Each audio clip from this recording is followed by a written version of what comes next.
ونستعينه ونستغفره ونؤمن به ونتوكل عليه ونعوذ بالله من شرور أنفسنا ومن سيئات أعمالنا من يهده الله فلا مضل له ومن يضلله فلا هادي له ونشهد أن لا إله إلا الله وحده لا شريك له ونشهد أن سيدنا ومولانا محمدا عبده ورسوله أرسله بالحق بشيرا ونذيرا صلى الله تعالى على خير خلقه سيدنا محمد وآله وصحبه أجمعين أما بعد فأعوذ بالله من الشيطان الرجيم بسم الله الرحمن الرحيم يا أيها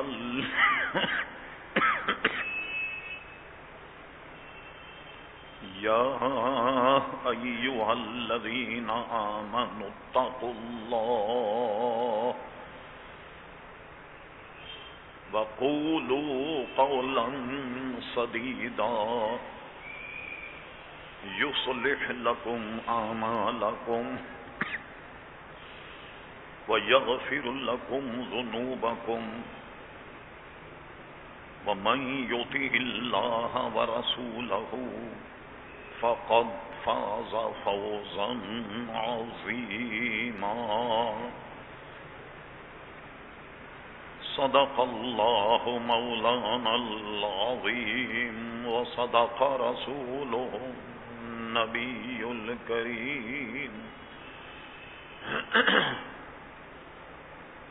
إن الله وملائكته يصلون على النبي يا أيها الذين آمنوا صلوا عليه وسلموا تسليما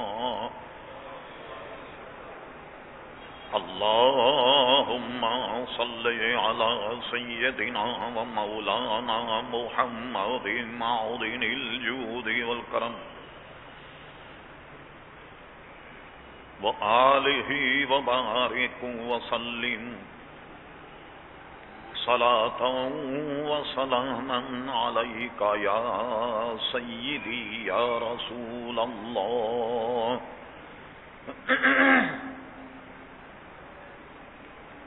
محترم حضرات، نہایت ہی مختصر حمد و صلات کے بعد ہم نے آپ کے سامنے قرآن مجید فرقان حمید 22واں پارہ سورہ احزاب سے ایک آیت مقدسہ تلاوت کرنے کا شرف حاصل کیا۔ قبل اس کے کہ آیت متذکرہ کے سلسلے میں کچھ عرض کیا جائے، اللہ تبارک و تعالیٰ سے دعا فرمائیں کہ وہ اپنے پیارے حبیب لبیب نبی کریم رؤوف الرحیم علیہ افضل الصلاۃ والتسلیم کے صدقے و طفیل مجھے حق کہنے کی توفیق عطا فرما۔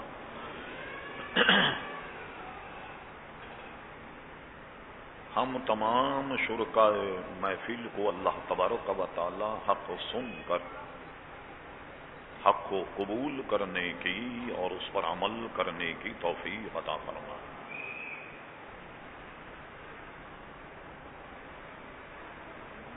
گزشتہ 2 جمعوں کے موقع پر آپ نے ہم سب کے آقا و مولا سیدنا صدیق اکبر رضی اللہ تعالیٰ عنہ کی سیرت کے چند گوشے آپ نے سماعت فرمائے۔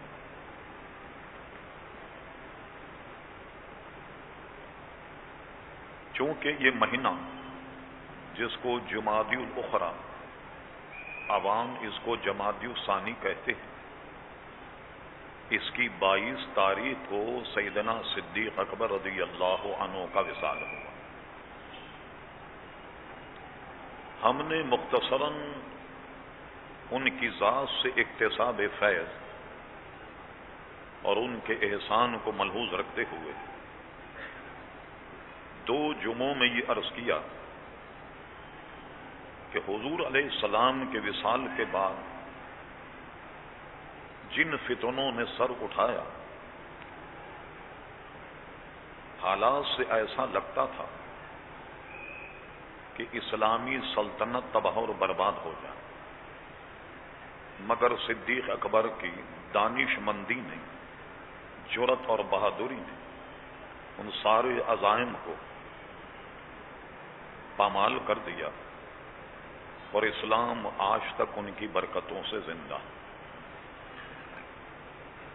ان کی جواں مردی، ان کے تدبر کے صرف چیدہ واقعات ہم نے بیان کی، ورنہ بڑی بڑی ضخیم کتابیں حضرت صدیق اکبر رضی اللہ تعالیٰ عنہ پر لکھی ہوئی ہیں۔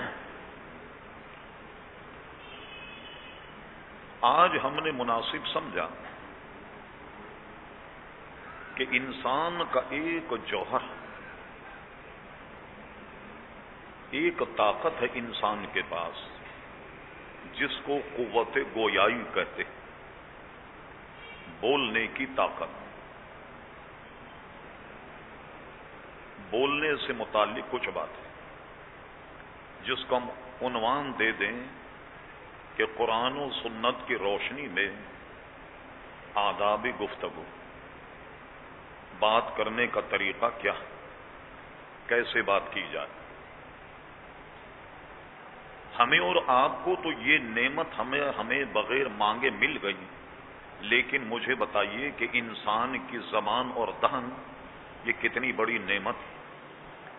آج اگر دنیا میں زبانوں کا وجود نہ ہوتا تو ایک دوسرے سے تبادلے خیال کیسے ہوتا؟ آپ اس کا اندازہ اسی سے لگا لیجئے کہ ایک شخص خالصتاً انگریزی جانتا اور ایک شخص خالصتاً اردو جانتا، تو دونوں میں گفتگو کرنے میں کتنی دشواری ہوتی، کیا ہوگا؟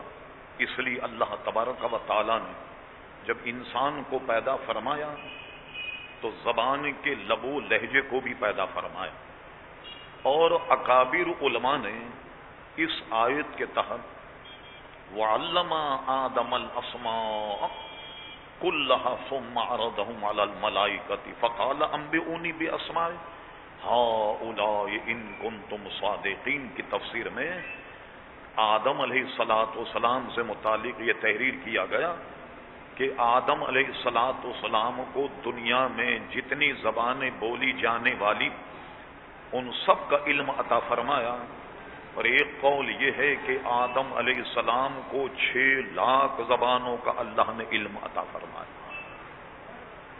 کتنا زیادہ علم گویائی اللہ تعالیٰ نے آدم علیہ السلام کو عطا فرمایا۔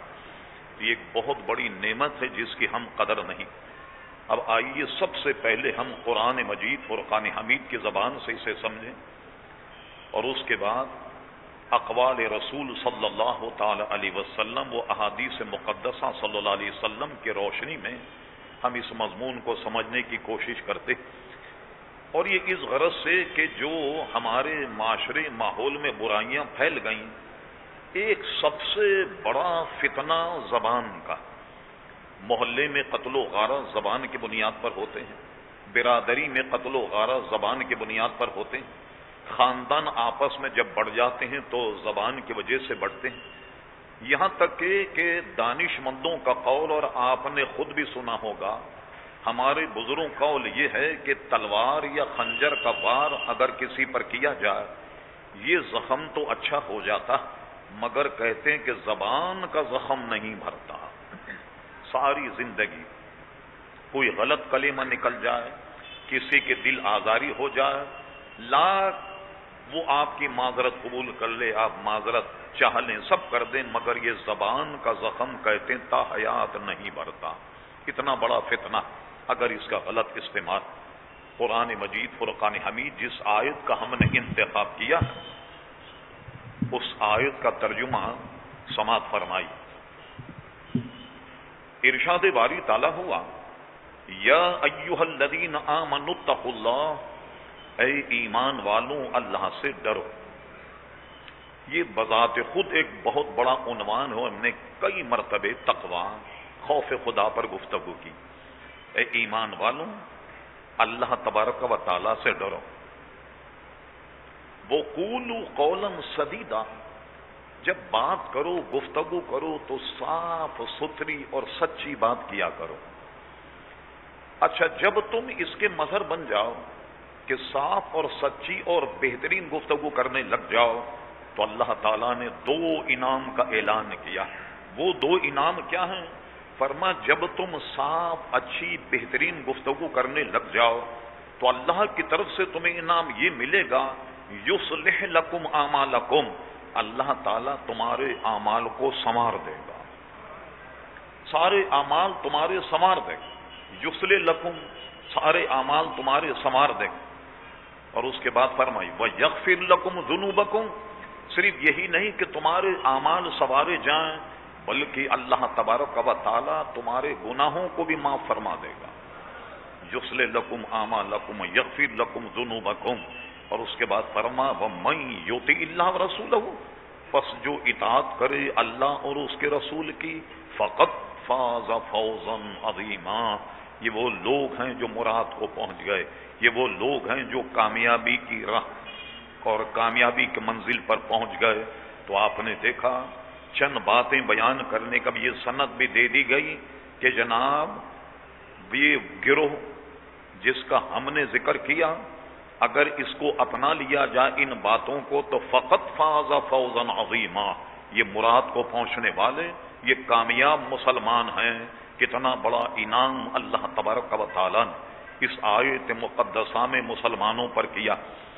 اس میں کئی جملے ہیں جنہیں ایک ایک جملے کو عنوان بنا کر گفتگو کی جائے، مگر یہ ذرا مشکل کام ہے، 4-6 جمعے اس پر لگیں۔ آج ہم صرف آداب گفتگو پر کلام کرتے ہیں، زبان کے فتنے پر کلام کرتے ہیں۔ عزیزان گرامی، رب کریم نے بہت بڑی نعمت ہمیں زبان کی دی ہے۔ ہم میں لوگ غریب بھی ہیں، دال روٹی کھاتے ہیں، چٹنی روٹی سے بھی کھا لیا کرتے ہیں۔ دیہات کے لوگ دن بھر ہر چلا کر چھاچھ اور اس سے بھی روٹی کھا لیا کرتے ہیں، چٹنی سے بھی کھا لیا کرتے ہیں۔ بڑے لوگ جو ہیں وہ بہترین قسم کا قورمہ کھاتے ہیں، بہترین قسم کی بریانی اور زردہ جنے کیا کیا کھاتے ہیں۔ لیکن آپ نے دیکھا کہ یہ سارا مزہ، سارا ٹیسٹ یہ 2 انچ زبان کا جب حلق سے نیچے اتر گیا تو نہ بریانی رہی، نہ گلاب جامن رہا، نہ قلاقند رہا، نہ دال روٹی رہی، نہ چٹنی روٹی رہی۔ اس زبان کے ٹیسٹ کے لیے ہم لوگ کیا کچھ خرچ نہیں کرتے اور کتنا مزہ حاصل کرنے کے لیے کیا کچھ نہیں قربان کرتے، لیکن جب یہ معاملہ زبان سے نیچے نکل جائے تو آپ جانتے ہیں پھر کیا ہوتا ہے، پھر تو قورمہ، چٹنی روٹی سب کا مقام عزیزان گرامی ایک۔ یہ زبان میں جو قوت ذائقہ ہے، قوت ذائقہ یہ اتنی اللہ کی نعمت ہے کہ مجھے دنیا میں ایک آدمی ایسا ملا کہ جو کہتا ہے کہ میری زبان کی ٹیسٹ کی جو قوت ہے وہ چلی گئی. اب میں میٹھا کھاتا ہوں تو بھی ایسے ہی لگتا ہے، کھٹا ہو یا تیز ہو کچھ بھی میری زبان میں ذائقہ ہی نہیں رہا. بالکل ایسا لگتا ہے بڑی سے بڑی قیمتی چیز کھا لی جائے تو جیسے لگ رہا ہو کہ گھاس کھا رہا ہو، ٹنڈی اور گوبھی کھا رہا ہو. کچھ ایسی مزے، ہر چیز کا مزہ ایک ہی معلوم ہوتا ہے. تو ایسا میں نے آدمی دیکھا کہ جس کے زبان میں ٹیسٹ ہی نہیں تھا. وہ قوت جو ذائقہ وہ اللہ تبارک و تعالیٰ نے اس کی چھین لی. لیکن ہم اور آپ تو قوت ذائقہ کو جاننے والے. میں نے کتاب الطب میں پڑھا، یہ تو ایسے ہی میں کہہ رہا ہوں کہ آپ کے کہیں ذہن گوشے میں رہے. اگر آپ جو اللہ نے مزہ اور ٹیسٹ کی قوت زبان پہ دی، اگر آپ اس کی قدر سوچنا چاہیں، جاننا چاہیں، ایک بڑی عام سی بوٹی ملتی ہے جس کو اجوائن کہتے ہیں. اجوائن یہ بہت سستی 2-4 آنے میں مل جاتی ہے، طب میں بھی استعمال ہوتی ہے اور مرچ مسالوں میں بھی استعمال ہوتی ہے. اور حضور علیہ الصلوۃ والسلام نے بھی اجوائن کا استعمال کیا. ایک مرتبہ آپ ایک آدھا تولا اجوان لیں اور اس کو منہ میں خوب چبائیے، جیسے پان کھانے والے خوب پان کھا کے منہ میں بہت بڑا ملبہ تیار کر لیتے. خوب جناب اس کو کھا کر گھما کر اور تھوک دیجئے. تھوکنے کے بعد آپ کی آدھ گھنٹے یا چند منٹ منہ کا ذائقہ بالکل ختم ہو جائے گا. اور اس کے بعد گلاب جامن کھائیے، قلاقند کھائیے، سوکھی روٹی کھائیے، اچار کھائیے، مرچ کھائیے، گرم مسالہ کھائیے، پتہ ہی نہیں لگے گا. یہ تو آپ کے آزمانے کے لیے میں کہہ رہا ہوں کہ اللہ کی جو بڑی نعمت ہے اس کا احساس آدمی کو اس وقت ہوتا کہ جب یہ نعمت آدمی سے چھین لی جائے. یہ ایک الگ عنوان ہے، لیکن ہم گفتگو اب کر رہے ہیں آداب گفتگو، بولنے کا طریقہ. سب سے پہلے ہم یہ دیکھیں کہ نبی کریم علیہ السلام کا طریقہ کیا. ام المومنین حضرت عائشہ صدیقہ فرماتی کہ حضور جب گفتگو فرماتے نہایت مرقع مسجع بناوٹی الفاظ استعمال نہیں کیا کر، عام فہم زبان میں گفتگو کرتے تاکہ کوئی اعرابی، کوئی دیہاتی بھی اگر آ جائے وہ بھی حضور علیہ السلام کی گفتگو کو سن لیا کرتا اور سمجھ جایا کرتا. گہری گفتگو نہیں کیا کرتے کہ کسی کے سمجھ میں نہ آئے. کہتی ہیں اور راویوں نے بھی کہا کہ حضور کسی مجمع میں گفتگو فرماتے، گفتگو کی اہمیت کو ملحوظ رکھتے ہوئے کبھی کبھی آپ اپنی اس گفتگو کو 3 مرتبے دہراتے تاکہ سننے والا اس گفتگو کو سمجھ جائے اور یاد کر لے کہ جو یاد کرنے والے، جو لکھنے والے صحابہ کرام علیہم رضوان تھے، کاتبان وحی، تاکہ وہ اچھی طریقے سے بات کو حضور کی سمجھ لیں اور حضور صلی اللہ علیہ وسلم کی بات کو لکھ لیا جائے. تو کوئی خاص بات اگر ہو اسے 3 مرتبے دہرایا کرتے. ام المومنین فرماتے ہیں کہ حضور کا لب و لہجہ بہت نرم ہوتا. جب گفتگو کرتے تو چیخ چلا یا ڈانٹنے کی جیسی گفتگو نہ کرتے کہ سامنے والے آدمی پر حضور کی نرم مشفقانہ گفتگو کا بہت ہی بہتر اثر پڑتا اور وہ حضور کی دعوت کو قبول کر لیا کرتا تھا. اس قدر حضور علیہ السلام نرم گفتگو فرماتے. اس کا ثبوت یہ ہے کہ گفتگو ایسی پر اثر ہوتی کہ مکہ کے لوگوں نے ایک مرتبہ کہا معاذ اللہ ثم معاذ اللہ کہ حضور کو کسی جنات کا اثر ہو گیا. ایک مالی، ایک نجوم، ایک کاہن کو لائے تاکہ وہ العیاذ باللہ حضور کا علاج کرے. وہ لے کر کے آئے، اسے گھیر گھار کر اور وہ حضور علیہ السلام کی خدمت میں آیا. دروازہ کھٹکھٹایا اور اس کے بعد حضور نے فرمایا کیا مسئلہ، میرے آپ کے ساتھ یہ کام ہو تو ہم تو غصے میں لال پیلے ہو جائیں. اس نے کہا کہ میں نے سنا ہے آپ پر کسی آصف کا اثر ہو گیا، کوئی جنیات یا بھوت کا اثر ہو گیا، کچھ ایسی آپ گفتگو فرمایا آؤ یہاں آؤ. اسے بٹھا دیا. جو لوگ لے کے آئے تھے وہ باہر کھڑے ہوئے منتظر تھے کہ یہ کچھ پڑھ کر کے پھونکے گا تو حضور علیہ السلام کے اثرات معذ زائل ہو جائیں. حضور نے اسے بٹھایا اور بٹھانے کے بعد بڑے وقار عزت سے اسے بٹھایا، اور بٹھانے کے بعد کہا سنو تم جانتے ہو میں کیا گفتگو کرتا ہوں؟ میں گفتگو یہ کرتا ہوں الحمدللہ نحمدہ ونستعینہ ونستغفرہ ونؤمن بہ ونتوکل علیہ، آخری تک حضور نے یہ خطبے کے کچھ کلمات ارشاد فرمائے۔ یہ کلمات اتنے پورا اثر تھے، لب و لہجہ حضور کا اتنا مشفقانہ اور اتنا رحیم اور کریم لہجہ کہ وہ شخص گفتگو سننے کے بعد اس کے تو کپ کپی کھڑی ہو گئی، کپ کپی جاری ہو گئی۔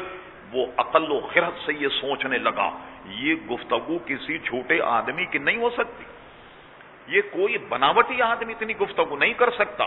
اور اسی نشست میں حضور کے وہ کلمات سن کر کے جو ڈاکٹر صاحب علاج کرنے آئے وہ خود مسلمان ہو جی۔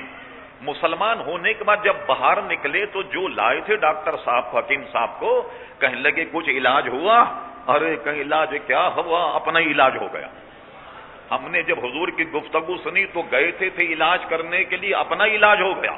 دیکھا آپ نے حضور کی گفتگو کتنی مشفقانہ تھی، کیسے رحم و کرم سے گفتگو فرماتے کہ سننے والا آدمی جو ہے وہ متاثر ہوئے بغیر نہیں رکھ سکتا۔ البتہ ان میں ایک گروپ تو ایسا تھا ختم اللہ علی قلوبہم وعلی سمعہم وعلی ابصارہم، جن کے دلوں پر اللہ تعالیٰ نے مہر سب کر دی، وہ حضور کی بات نہیں سنتے، وہ سننے والے کان نہیں ان کے پاس، وہ دیکھنے والی آنکھ نہیں، یہ تو وہ ہیں کہ جن کے دلوں پر اللہ تبارک و تعالیٰ نے مہر سب فرما دی۔ ورنہ حضور کی گفتگو سن کر بڑے بڑے جیبٹ لوگوں کا پیتا پانی ہو جایا کرتا۔ اسی کو کہا جاتا ہے حدیث شریف میں کہ جب لوگ حضور کی خدمت میں آتے تو آپ کی گفتگو کو سنتے۔ اس زمانے میں بڑے بڑے گھاگ قوت گویائی کے ماہرین ہوا کرتے تھے، خطبے میں، بولنے میں، شعر میں، اشعار میں فصاحت و بلاغت، مگر جب حضور کی خدمت میں آتے تو حضور علیہ السلام کی فصاحت و بلاغت سے وہ اتنے متاثر ہوتے کہ چپ چاپ بیٹھ کر کلام سنتے، اور دیکھنے والا آدمی یہ کہتا کہ یہ کیا بات، بھارت ہم اس کی گفتگو سنتے تھے تو یہ بڑا جری تھا گفتگو کرنے میں، بڑا بولتا تھا، بڑا گھاٹ، اور یہاں بالکل ایسے بیٹھا کہ جیسے کہ اس کے بدن میں جان ہی نہیں، بالکل اس طرح بھیگی بلی ہو کر کے بڑے بڑے بولنے والے بیٹھتے۔ آپ کی گفتگو کا اتنا اثر لوگوں پر ہوتا۔ اعلی حضرت امام اہل سنت نے دو مصرے بڑے عمدہ کہہ دی، اس کی گہرائی گہرائی میں جائیے تو بہت کچھ موجود، لہذا ظاہر ہے کہ اتنا وقت نہیں کہ ان اشعار کی شرح کی جائے۔ فرماتے میں نثار تیرے کلام پر ملی یوں تو کس کو زبان ہے، زبان تو بہت سے لوگوں کو ملی ہوئی ہے، غالب بھی کہتے تھے ہم بھی منہ میں زبان رکھتے ہیں، کاش پوچھو کہ مدعا کیا ہے، زبان کس کے پاس نہیں، زبان تو سب کے پاس، مگر میں نثار تیرے کلام پر ملی یوں تو کس کو زبان نہیں، وہ سخن ہے جس میں سخن نہ ہو، وہ بیان ہے جس کا بیان نہیں۔ اب دیکھیے لفظ سخن کو دو مرتبہ استعمال کیا، وہ سخن ہے یعنی وہ حضور کی بات، وہ ارشاد جس میں سخن نہ، سخن اس میں اس معنی میں کہ کوئی عیب ہی نہیں نکال سکتا حضور کی گفتگو میں، جس میں کوئی کلام کوئی سخن نہیں، اور وہ بیان ہے جس کا بیان نہیں۔ وہ بیان اگر میں کر دوں تو اس کا میں متعامل نہیں کہ میں اس کا بیان نہیں کر پاؤں گا، وہ بیان ہے جس کا بیان نہیں۔ میں نثار تیرے کلام پر ملی یوں تو کس کو زبان نہیں، وہ سخن ہے جس میں سخن نہ ہو، وہ بیان ہے جس کا بیان نہیں، اور تیرے آگے یوں دبے لچے ہیں فصحا عرب کے بڑے بڑے، اجی کوئی جانے کے منہ میں زبان نہیں بلکہ جسم میں جان ہے۔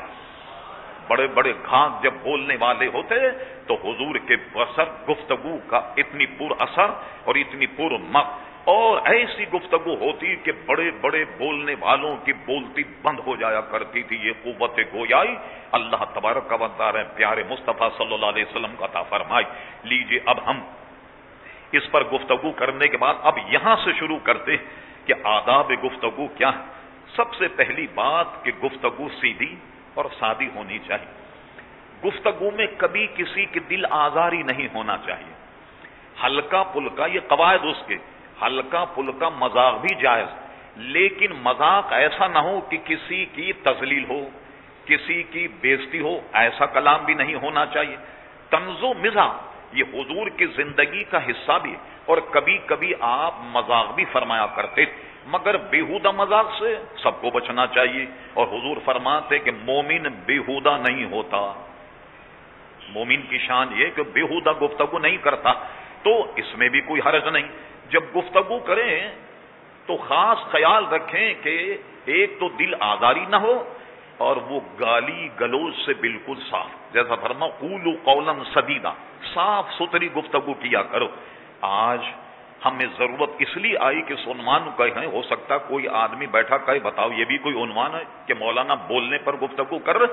بات اصل میں یہ ہے کہ یہ برائیاں ہم میں ایسی صلاحیت کر گئیں کہ آپس میں بیٹھیں تو ایک دوسرے کی ماں بہنوں کی گالیاں ایسے دیتے جیسے کہ لگتا ہے اردو کی فصاحت و بلاغت کا حصہ۔ بغیر گالی کو دکان کا ہو تو دکان کو گالی دیں، بس ہو رہی ہو تو بس کو گالی دیں، بجلی چلی گئی تو بجلی کو گالی دے رہے ہیں، گیس چلی گئی گیس کو گالی دے۔ حضور علیہ السلام نے فرمایا کہ گالیوں سے بچو۔ یہ بتاؤ کہ کوئی پسند کرے گا کہ تمہارے ماں بہن کو کوئی گالی دے؟ پسند کرو گے کہ تمہاری ماں تمہاری بہن کو کوئی گالی؟ حضور ہم تو اس کو پسند نہیں کرتے۔ تو فرمایا کہ دوسرے کی ماں بہن بھی تو اپنی ماں بہن، جب دوسرے کی ماں بہن پر گفتگو کرو گے گالی دو گے، وہ تو بالکل ایسا کہ اپنی ماں بہن کو گالی دے۔ اور نص قرآن ہے انما المؤمنون اخوۃ، تمام مومن آپس میں بھائی بھائی۔ جب آپ کسی کو گالی دو گے تو وہ ایسا جیسے اپنی بہن کو گالی دی اور اپنی ماں کو گالی دی ہو، یہ اس کا ایسا۔ پھر کمال تو یہ ہے، یہ فصاحت و بلاغت جس کا ہم ذکر کر رہے ہیں، یہ بےہودگی کہ قصور تو آدمی نے کیا، گالی اس کی اماں کو پڑ رہی، کیا عدل ہے جناب؟ یہ قصور تو آدمی نے کیا، گالی اس کو بہن کو پڑ رہی۔ تو اس لیے گفتگو صحیح، شائستہ اور بہت عمدہ گفتگو کرو۔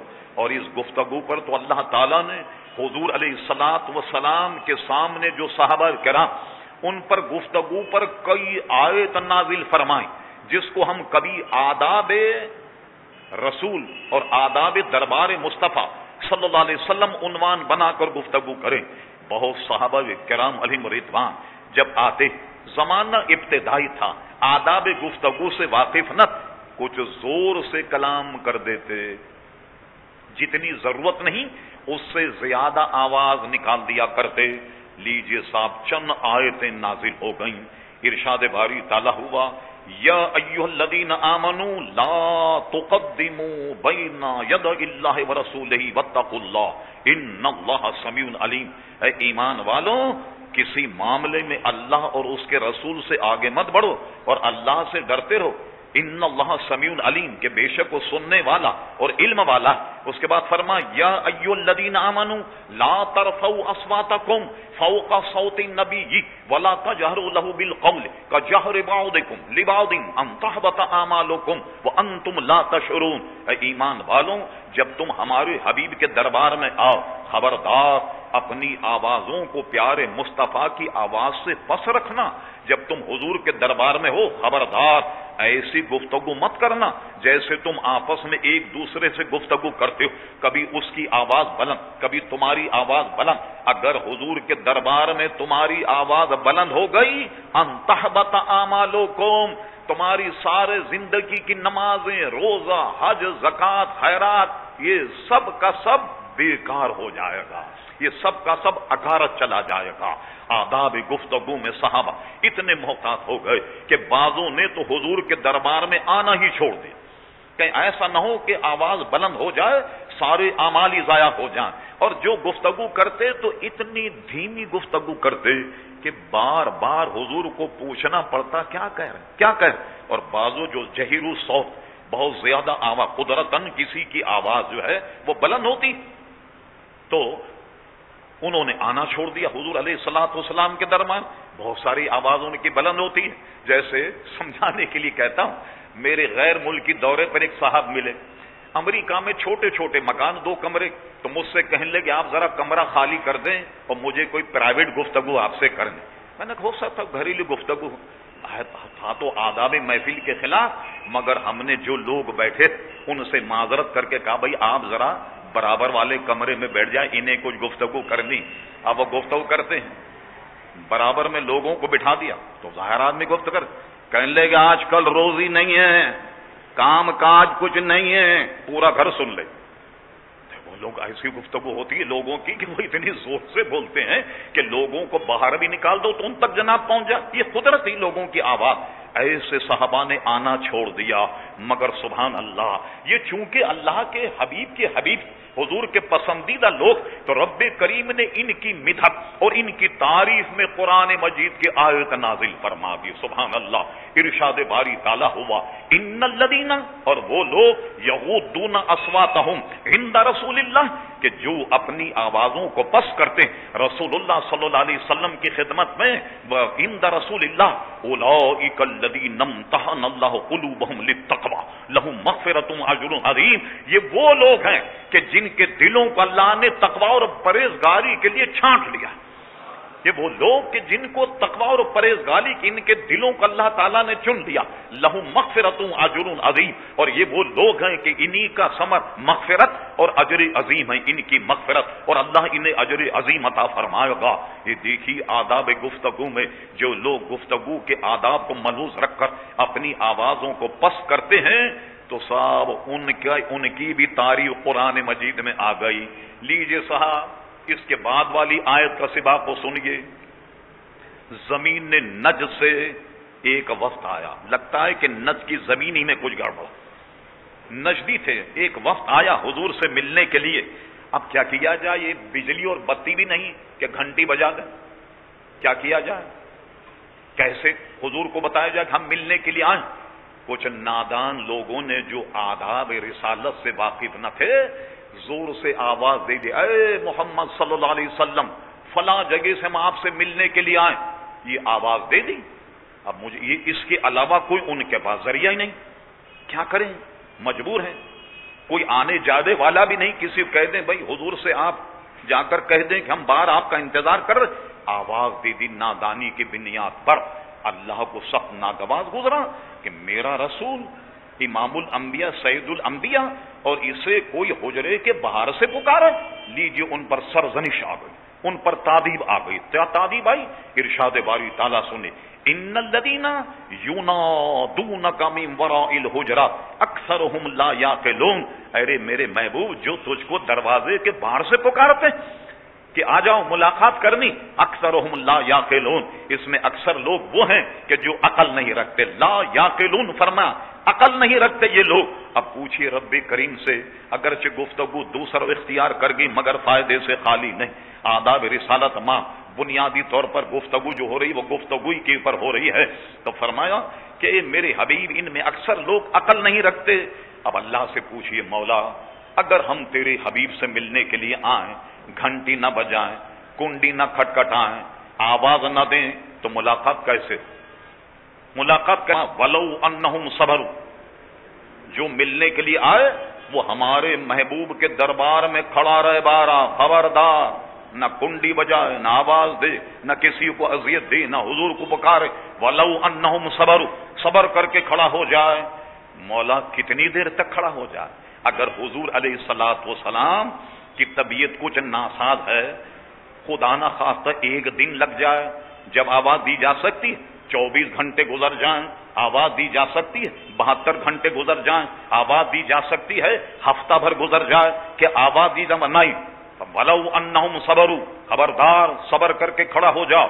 کہ حضور کب تک کھڑے ہو؟ اللہ تعالیٰ کب تک کھڑے ہوں؟ فرما سنو حَتَّى تَخْرُجَ إِلَيْهِمْ، جب تک میرا حبیب خود باہر نہ نکلے اس وقت تک کھڑے ہو جاؤ۔ لَكَانَ خَيْرًا لَهُمْ، یہی تمہارے حق میں بہتر، لَكَانَ خَيْرًا لَهُمْ، یہی تمہارے حق میں بہتر۔ واللہ غفور رحیم، اللہ تعالیٰ تمہارے گناہوں کا بخشنے والا مہربان۔ اللہ اکبر، آپ نے دیکھا حضور کے دربار میں آداب گفتگو، سبحان اللہ۔ اسی لیے کہا جاتا کہ جب حدیث بھی بیان کرو باوضو ہو، بہت متانت کے ساتھ بیان، اور کسی شاعر نے 2 جملوں میں سب کچھ کہہ دیا، کہتا ہے کہ ذکر حبیب جو ہے وہ کم نہیں وصل حبیب سے، جب حضور کی تعریف توری بیان کی جائے یہ بھی دیدار مصطفیٰ سے کم نہیں ہے، ذکر حبیب کم نہیں وصل حبیب سے، وہ ایسا ہے جیسے مصطفیٰ کا دیدار کر رہے ہو۔ غرض کے بعد لمبی ہو گئی، میں کہنا یہ چاہتا آداب گفتگو صحابہ کرام علیہم رضوان کو اللہ تعالیٰ نے یہ سکھایا، اور بیجا گفتگو مت کرو۔ فرمایا کہ خاموش رہنے سے بہتر ہے کہ اچھی گفتگو کرو، خاموش رہنے سے بہتر، اور بری گفتگو کرنے سے بہتر یہ ہے کہ خاموش ہو جاؤ۔ اب آئیے مسلم شریف کی حدیث حضرت عبداللہ ابن مسعود رضی اللہ تعالیٰ عنہ سے. حضرت عبداللہ ابن مسعود نے فرمایا، مسلم شریف میں ہے کہ حضور علیہ السلام نے ارشاد فرمایا، سچائی کو اختیار کرو، سچائی نیکی کا راستہ اور نیکی جنت کی طرف لے جاتی. آدمی سچ بولتا رہتا ہے، سچ بولتا رہتا، اچھی گفتگو کرتا رہتا، پند و نصائح کرتا رہتا، تو کیا ہوتا ہے کہ یہ چونکہ جنت کی طرف لے جانے والا راستہ ہے تو اللہ تبارک و تعالیٰ کے یہاں یہ صدیق لکھ دیا جاتا، صدیق لکھ دیا جاتا. اگر سچائی کو اپنا جائے، قولوا قولا سدیدا، اس پر عمل کیا جائے تو اللہ تعالیٰ کے یہاں صدیق لکھ دیا جاتا. اور صدیق جب لکھ دیا جاتا ہے، یہ بہت طویل عنوان ہے کہ یہ صدیقین تو حضور علیہ السلام کے ساتھ، صدیقین و شہداء و صالحین یہ تو سب حضور علیہ السلام کے ساتھ، یہ الگ اس کا اعزاز. صدیق لکھ دیا جاتا. فرما سنو، جھوٹی گفتگو سے پرہیز کرو، بری گفتگو سے پرہیز کرو، اس لیے کہ برائی اور بری گفتگو جو ہے یہ آدمی کو جہنم کی طرف لے جاتی.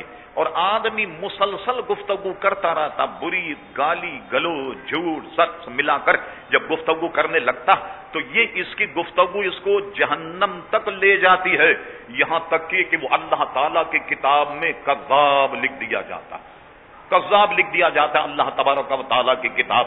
اس لیے قولوا قولا سدیدا، صاف ستھری گفتگو کرو اور گڑبڑ قسم کی گفتگو مت کیا کرو. اسی لیے ایک حدیث شریف میں ہے، سبحان اللہ، حضور علیہ السلام نے ارشاد فرمایا کہ جب صبح ہوتی ہے، جب صبح ہوتی، یہ تمام اعضاء، یہ ہاتھ پیر، یہ آنکھیں، یہ سر، یہ کان، یہ اعضاء ہاتھ پیر، یہ سب زبان سے ملتجی ہوتے ہیں، زبان سے کہتے ہیں خدا کے واسطے ہمارا خیال کرنا. یہ سب ہاتھ جوڑ کر زبان سے فریاد کرتے ہیں صبح نکلتے وقت، خدا کے واسطے ہمارا خیال کرنا، اس لیے کہ تو غلط چلی تو پٹائی ہماری ہو. کبھی دیکھا آپ نے کوئی آدمی گالی دے رہا تو آپ کیا زبان پر زد پہنچائیں؟ کیا اس کی زبان کاٹیں گے؟ زبان نکال کر اس کو داغیں؟ ڈنڈا تو سر پہ پڑے، ڈنڈا پیروں پہ پڑے گا، مار دھاڑ جب ہوگی تو بدن کو نقصان ہوگا. اس لیے حضور علیہ السلام فرماتے ہیں کہ یہ سارے اعضاء صبح اٹھتے ہی یہ اپنے جو زبان اس سے فریاد کرتے ہیں کہ خدا کے واسطے ہمارے معاملے میں خیال کرنا، کہ کبھی ایسا مت کرنا کہ گویا کوئی کام ایسا ہو کہ بولے گی تو مگر پٹائی ہماری ہوگی. اسی طرح حضرت سہل بن سعد رضی اللہ عنہ بڑی پیاری حدیث بیان کرتے، بند جملوں میں کہوں آپ سب سمجھدار. حضور علیہ السلام نے فرمایا، لوگوں تم مجھے دو باتوں کی ضمانت دے دو، دو باتوں کی ضمانت دے دو اور میں تمہیں جنت کی ضمانت دیتا ہوں. یہ جنت کی ضمانت کون دے گا؟ جس کو بڑے بھائی جیسے اختیار. یہ جنت کی ضمانت وہ دے گا جو اللہ کے کارخانے میں کچھ گویا تصرف نہیں رکھتا. کون دے گا جنت کی ضمانت؟ جنت کی ضمانت وہی دے گا جو جنت کا مالک ہوگا من جانب اللہ. دو باتوں کی تم ضمانت دے دو، جنت کی ضمانت میں دیتا ہوں. حضرت سہل بن سعید فرماتے کہ پوچھا حضور یا رسول اللہ صلی اللہ علیہ وسلم وہ دو باتیں کیا ہیں؟ دیجیے دو باتوں کا مختصر کتنی فصاحت و بلاغت سے جواب دے دیا. فرما مجھے اس کی ضمانت دے دو جو تمہارے جبڑوں کے درمیان، یعنی زبان، تم مجھے اس کی ضمانت دے دو جو تمہارے دونوں جبڑوں کے درمیان، کہ اس کا استعمال غلط نہیں کرو گے. اور یہ ضمانت دے جو تمہارے دونوں ٹانگوں کے بیچ میں، کہ تم اس کی حفاظت کرو گے. جنت کی ضمانت میں دیتا ہوں. اپنی شرمگاہ کے محافظ ہو جاؤ اور اپنی زبان کے محافظ ہو جاؤ. تو حضور علیہ السلام فرماتے کہ میں تمہیں جنت کی ضمانت دیتا ہوں. کتنی بڑی عزیزان گرامی ضمانت اگر زبان کو سنبھال لیا جائے.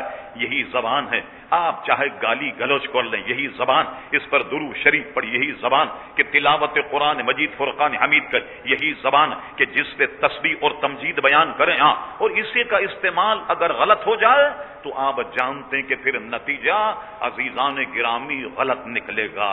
حضرت عقبہ بن عامر سے روایت، کسی شخص نے حضور سے پوچھا یا رسول اللہ صلی اللہ علیہ وسلم یہ بتائیے کہ ہم میں بھلائی کس چیز میں، کیا کام ہم کریں کہ جس میں ہمارے لیے بھلائی؟ حضور علیہ السلام نے ارشاد فرمایا، فحش، بری گفتگو سے بچو اور گھر ہی میں رہو. گھر تمہارا بہترین ٹھکانہ، کہ گھر میں رہو، یعنی گھر میں رہو گے تو فحش گفتگو سے بچ جاؤ گے. اور تنہائی میں اپنے اعمال، اپنی سیاہکاریاں، اپنے گناہوں پر تنہائی میں رویا کرو، یہ آدمی کے لیے سب سے بڑی بھلائی کا کام۔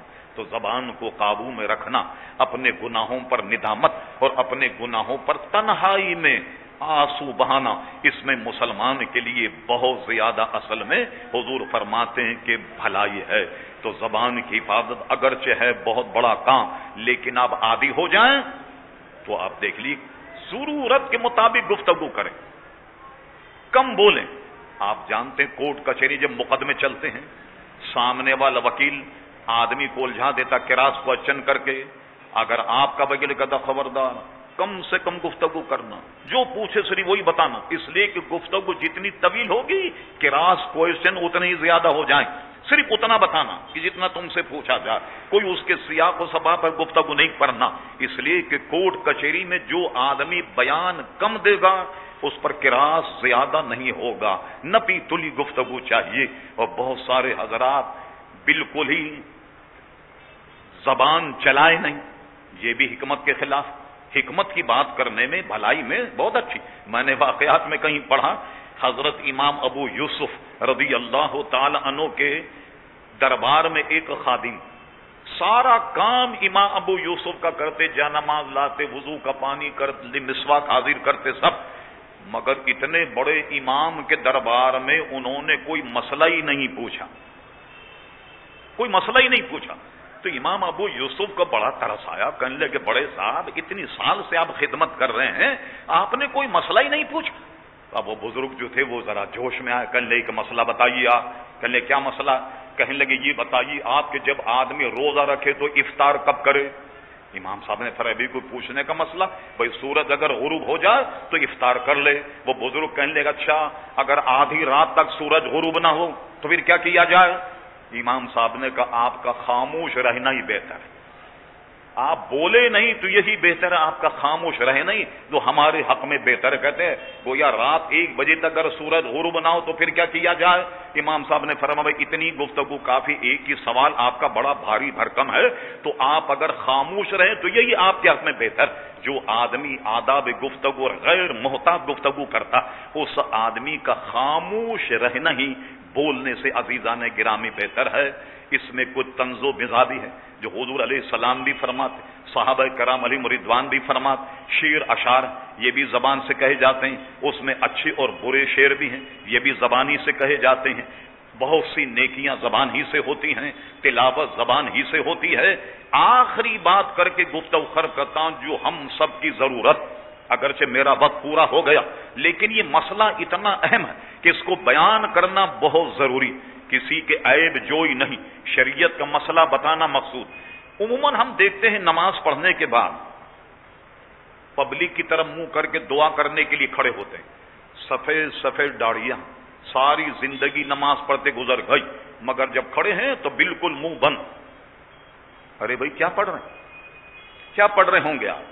ایک آدھ جن کو ہم نے دیکھا کہ یہ برا نہیں مانیں گے، ان کو سمجھا دیا جائے پیار محبت سے، کہنے لگے ہم نے مولانا سے سنا تھا کہ دل سے نماز پڑھنی چاہیے۔ وہ دل کا مطلب کیا سمجھے کہ زبان سے نہیں پڑھنا چاہیے، دل سے پڑھنا چاہیے۔ خوب یاد رکھ لیں عام مسئلہ، قرآن کی تلاوت، تسبیح اور تمجید، اللہ کی حمد و ثنا، پوری نماز کا ثنا ہو، یا اعوذ یا بسم اللہ شریف، سورہ فاتحہ، دوسری سورت، درود شریف، التحیات، سلام پھیرنا، تلاوت کرنا، اوراد وظائف، ان سب میں آدمی کا اتنا بولنا ضروری ہے کہ اگر وہ زبان سے کچھ نکالے تو کان سن لیں، تب نماز ہوگی، تب قرآن کا ثواب ملے۔ خالی ہم دیکھا قرآن خانے میں لوگ بیٹھے ایسے سے پڑھتے ہوتے، منہ بند ان کا ہوتا، تو جب تک آپ زبان سے نہیں پڑھیں گے اب تک کی نمازیں بالکل ضائع ہو گئیں جو پڑھی۔ اور مسئلہ شرعی تو یہ ہے کہ کسی نے ایسی نمازیں اگر 50 سال پڑھی ہوں تو 50 سال کی نمازیں دوہرا، اس لیے کہ جب تک وہ منہ سے اتنا نہ بولے کہ کان تک آواز نہ جائے۔ ہاں ہم نے اس پر پوری گفتگو کی، ایک مرتبہ جمعے میں کوئی چیز مانے، جیسے اوپر سے جہاز جا رہا، کان پڑی گفتگو سمجھ میں نہیں آ رہی۔ ہمارے یہاں ایک سہولت یہ ہے کہ نماز پڑھتے میں ایک تو پولیس کی موبائل بھی پوں پوں کرتی بھی آ جاتی، ایمبولینس سے گزر جاتی اور بڑی بڑی کاریں گزرتی، مسجد سامنے، مگر بے انتہا سامنے والے پھٹانے کے لیے ہارن بجاتی، آداب مسجد بھی سب فراموش کر گئے۔ اس گفتگو میں یا آواز میں آپ کی آواز کان نہ پڑے، اس کا استثناء یہ معاف، مگر جب تک منہ سے کچھ نہیں پڑھا جائے کوئی عبادت آدمی کے مقبول نہیں۔ جہاں بھی لفظ پڑھنا آیا تو پڑھنے کی تعریف یہی ہے کہ اتنا منہ سے پڑھا جائے کہ اپنے کانوں تک آواز پہنچ جائے، ورنہ سارا پڑھنا نماز وغیرہ یہ سب بالکل لغو اور بیکار ہو جائے گا۔